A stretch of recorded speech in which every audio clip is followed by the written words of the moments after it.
तो भाइयों, शादी वाली मूवी तो आपने बहुत देखी होगी, पर ये एक ऐसी शादी है जहां बिन बुलाए जाने पर गोली मार दी जाती है। मूवी की स्टोरी शुरू होती है सुमेर सिंह की बेटी की शादी से, जहां शहर के सभी क्रिमिनल आए हुए हैं। अब शादी में कृष्ण नाम का लड़का घूम रहा है और सबको कुछ न कुछ बता रहा है और उसे बुलाया भी नहीं गया है। तभी उस लड़के पर गौतम और गंभीर की नजर पड़ जाती है और वो पूछते हैं, कौन हो तुम और कहां से आए हो। कृष्ण उन्हें अपनी बातों में फंसाता है तो गंभीर सिंह कहता है, वो पुतला देख रहे हो, वो हमारे चौकीदार का है। कृष्ण कहता है कि पुतला एकदम असली लग रहा है। तभी गंभीर सिंह कहता है कि पुतले के अंदर चौकीदार अभी जिंदा है। यह सुनकर क्रिश काफी डर जाता है तो गंभीर सिंह कहता है कि चौकीदार को कहा था कि गेट से इधर उधर मत होना, पर उसने हमारी बात नहीं मानी। अब एक ही जगह खड़ा है कई सालों से पुतला बनकर। इतने में भागकर क्रिश छत पर जाता है तो छत पर उसे एक लड़की मिलती है। क्रिश लड़की का नाम पूछता है तो लड़की अपना नाम बताती है, गोली, पर यह सुमेर सिंह की लड़की मीरा है। मीरा इस शादी से खुश नहीं, वो यह शादी छोड़कर भाग जाती है। जब यह बात चौधरी सुमेर सिंह को पता चलती है तो सुमेर सिंह चौधरी कहता है कि जब तक मीरा शादी के मंडप में नहीं बैठेगी कोई घर से बाहर नहीं जाएगा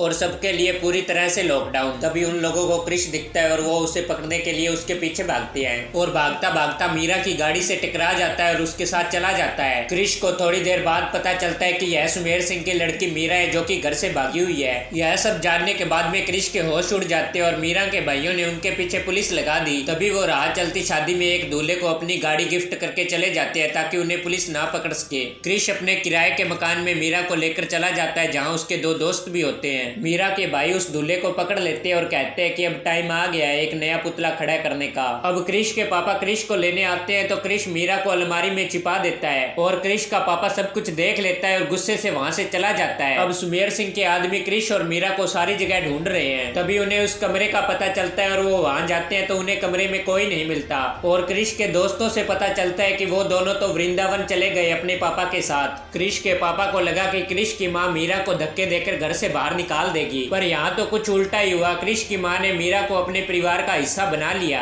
और क्रिश की माँ मीरा को देखकर काफी खुश हुई। तभी वो सभी होली खेल रहे होते हैं। तभी सुमेर सिंह का आदमी आकर मीरा को ले जाता है। तभी रात को गौतम और गंभीर क्रिश के घर आते हैं तो उसके घर वाले उन्हें चोर समझते हैं और काफी मारते हैं। उन लोगों को क्रिश बचाता है और वो लोग पूछते हैं कि मीरा कहाँ है तो पता चलता है कि मीरा को चौधरी सरबीर सिंह के बेटे वीवी ने उठाया है, क्योंकि सुमेर सिंह ने जुबान दी थी कि उसकी बेटी मीरा की शादी बीवी के साथ होगी और बाद में मुकर गया। पर बीवी का बाप यह शादी करवा के छोड़ेगा क्योंकि उसने अपने लड़के को जुबान दी थी कि तुम्हारी शादी मीरा के साथ ही होगी। मीरा को छुड़ाने के लिए वो सभी बैंड वाले बनकर शादी में आते हैं और सबको मारते हैं तो पता चलता है कि मीरा वहां से भी भाग गई और मीरा क्रिश के साथ भाग जाती है। मीरा के भाई उन दोनों को पकड़ लेते हैं और क्रिश को काफी मारते हैं और क्रिश को ले जाते हैं चौधरी सुबेर सिंह के पास। तभी क्रिश की माँ आ जाती है और चौधरी खानदान की सभी औरतों के अंदर अपने प्रति भावना जगा देती है तो चौधरी खानदान की सभी औरतें उनके मर्दों को झुका देती है और वो सभी मीरा की शादी क्रिश से करवाने के लिए तैयार हो जाते हैं। इससे पता चलता है कि हर लड़की को भगाओ कि अब तक बात बन जाए।